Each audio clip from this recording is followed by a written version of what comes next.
جدید مغربی تہذیب جو اس وقت دراصل پوری دنیا کے لیے ایک سٹینڈرڈ یعنی مسلمہ معیار کا درجہ حاصل کر چکی ہے، اس کی ترقی اور نشوونما اس کے قائم کردہ سودی عالمی مالیاتی نظام کی مرہون منت ہے۔ اس مالیاتی نظام نے مسلم امہ کے ارباب فکر و فقہ کے سامنے ایک بہت بڑا سوال رکھا ہے۔ سوال یہ ہے کہ کیا اس عالمی مالیاتی نظام کو جو سراسر غیر اسلامی ہے یکسر مسترد کر دیا جائے، یا پھر اسی نظام میں تھوڑی بہت تطہیر کر کے اسے کسی حد تک اس قابل کر لیا جائے تاکہ تھوڑا سا اطمینان قلب نصیب ہو جائے، جیسے کسی سینما گھر یا تھیٹر میں نماز کا وقفہ بھی ہو اور نماز پڑھنے کا اہتمام بھی ہو جائے۔ پوری دنیا میں گزشتہ 50 سالوں سے آہستہ آہستہ منزلیں طے کرتی ہوئی اسلامی بینکنگ دراصل اس عالمی سودی مالیاتی نظام کو قائم و برقرار رکھتے ہوئے اس میں اہل ایمان کی تسکین کے لیے چند تبدیلیاں کرتی ہیں، لیکن اس بڑے نظام کو چیلنج نہیں کرتی۔ یہ نظام جو دراصل سودی بینکاری، کارپوریٹ سرمایہ کاری، انشورنس، سٹہ بازی، قمار بازی اور دیگر لاتعداد غیر اسلامی معاشی تصورات کا مجموعہ ہے۔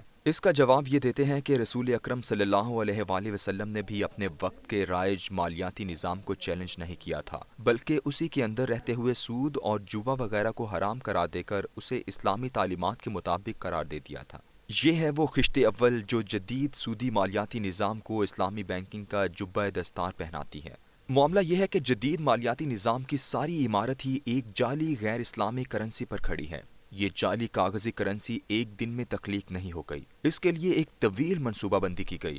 دراصل کاروباری حضرات نے 16ویں صدی کے آغاز میں چوری کے خوف سے اپنے ساتھ سونے اور چاندی کے سکے لے جانا چھوڑ دیے، اور جب کسی دوسری جگہ اپنا مال بیچتے تو مال خریدنے والا انہیں ایک کاغذی رسید دیتا، جس سے وہ اپنے ملک میں موجود تاجر جس کا خریدنے والے سے کاروباری تعلق ہوتا اسے وہ رسید دکھا کر سونا چاندی یا اشیاء وغیرہ خرید لیتے۔ یہ رسید دراصل دو تاجروں کے درمیان ایک معاہدے کی صورت تھی جس کا عام فرد سے کوئی تعلق نہ تھا۔ آہستہ آہستہ انگلینڈ کے یہودی سوناروں نے لوگوں کا سونا اپنے پاس رکھ کر لوگوں کو ایسے ہی کاغذ جاری کرنا شروع کر دیے جس پر لکھا ہوتا کہ وہ اتنے سونے کے برابر خریداری کر سکتا ہے۔ انہیں وہ دکاندار کو دے کر سودا خریدتے اور پھر دکاندار ایک دن جا کر ان رسیدوں کے بدلے یہودی سونار سے سونا یا چاندی وصول کر لیتا۔ آہستہ آہستہ صرف یہ کاغذ ہی لوگوں کے پاس گھومنا شروع ہو گئے اور سونا سوناروں کی تجوریوں میں پڑا رہا۔ برطانیہ فرانس کے ساتھ جنگ میں ایسا تباہ و برباد ہوا کہ حکومت چلانے کے لیے اسے ان یہودی سوناروں سے قرض لینا پڑا جس پر وہ بھاری سود وصول کرتے تھے۔ ان قرضہ دینے والوں میں earl of Halifax Charles Montagu تھا۔ اس نے برطانیہ سے یہ معاہدہ کیا کہ قرض کے بدلے شراب کی فروخت سے حکومت کو جو آمدنی حاصل ہوگی وہ قرضے کے سود کے طور پر وصول کی جائے گی۔ یہ دنیا میں حکومتوں کے اندرونی قرضہ جات انٹرنل بوروئنگ کی پہلی مثال تھی۔ حکومت نے قرضہ اور سود ادا کرنے کے لیے عوام پر ٹیکس لگایا۔ اس معاہدے کے ساتھ ہی اس نے ایک اور سنگ میل طے کر لیا۔ اس نے 1694 میں بینک آف انگلینڈ کی بنیاد رکھی، حکومت سے اس کے چارٹر کی منظوری لی اور ساتھ ہی مقروض بادشاہ سے یہ اختیار بھی حاصل کر لیا کہ بینک اپنے پاس موجود سونے کے بدلے میں کاغذی رسیدیں پرومزری نوٹ جاری کر سکے گا جس کے بدلے لوگ لین دین کر سکیں۔ یوں سودی مالیاتی نظام کا ابتدائی چکر مکمل ہو گیا۔ لوگ اپنا سونا تحفظ کے لیے بینک میں جمع کراتے، بینک اس سونے کی بنیاد پر حکومت کو قرض دیتا اور پھر حکومت اسی عوام پر ٹیکس لگا کر قرض اور سود واپس کرتی۔ لوگوں کو سرمایہ کاری کے ذریعے گھر بیٹھے سود کمانے کی ترغیب کے لیے ساتھ ہی اسٹاک مارکیٹ بھی تخلیق کی گئی۔ فرانس میں جس کمپنی نے پہلی بار اپنے حصص جاری کیے وہ مسیسپی کمپنی تھی۔ اس کی شریک انگلستان کی ساؤتھ سی کمپنی تھی جن سے اسٹاک مارکیٹ وجود میں آئی۔ یہ دونوں 1711 میں قائم ہوئیں اور 1720 میں یہ دونوں کمپنیز دیوالیہ ہو گئیں، اور یوں جدید مالیاتی نظام کا پہلا اسٹاک مارکیٹ بلبلا پھٹا جس نے یورپ کے بہت سے کھاتے پیتے افراد کو ڈبو کر رکھ دیا۔ لیکن یہ ساری دولت سود خور بینکاروں کے بینکس میں منتقل ہو گئی۔ یہ دونوں کمپنیاں دراصل افریقہ اور جنوبی امریکہ سے عورتوں، مردوں اور بچوں کو اغوا کر کے امریکہ میں بیچتی تھیں۔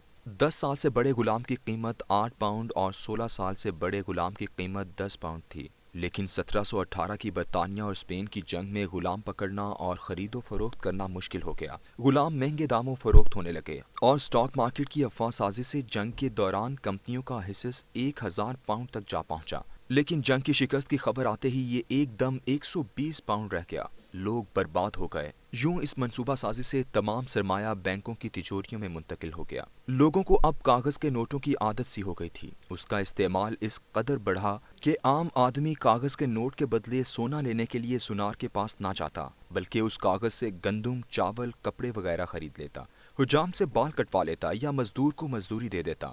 آج کے نوٹ پر لکھی ہوئی یہ عبارت دراصل سونار کے اس نوٹ یا رسید کی عبارت ہوتی تھی جس پر لکھا ہوتا کہ اس کاغذ کے بدلے اتنا سونا یا چاندی ہمارے پاس موجود ہے، جس کے نیچے سونار کی مہر ہوتی تھی۔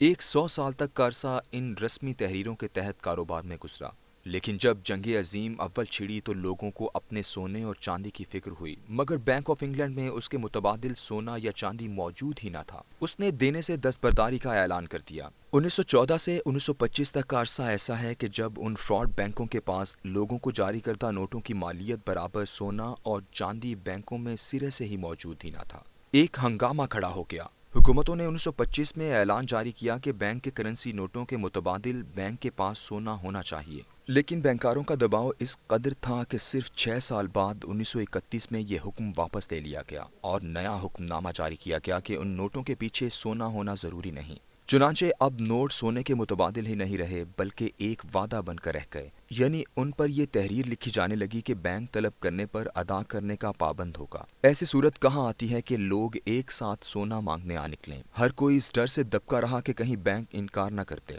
اسی خوف پر بینکاری کی سودی عمارت کھڑی ہے۔ 1931 میں جب کاغذی نوٹوں کا تعلق سونے سے ختم کیا گیا تو بینک زیادہ سے زیادہ یہ کرتے تھے کہ ان کاغذ کے پرزوں کے بدلے دیگر کاغذی پرزے دے دیتے، یا اگر بہت مہربان ہوتے تو چاندی دے دیتے۔ چاندی دینے کی منصوبہ بندی بھی 1705 ہی سے کر لی گئی تھی، جب ارل آف ہیلیفیکس نے مشہور سائنسدان نیوٹن کو برطانوی ٹکسال کا سربراہ لگوایا۔ قدرت نے سونے اور چاندی کے درمیان 1 اور 20 کی نسبت رکھی ہے، اور یہ تبادلے کی شرح صدیوں سے قائم تھی۔ 1717 میں نیوٹن نے یہ شرح 1 کے بدلے 15.5 کر دی اور اسے سرکاری تحفظ دے دیا۔ یوں سونا چاندی کے مقابلے سستا ہو گیا اور چاندی کی طلب میں اضافہ بھی ہو گیا۔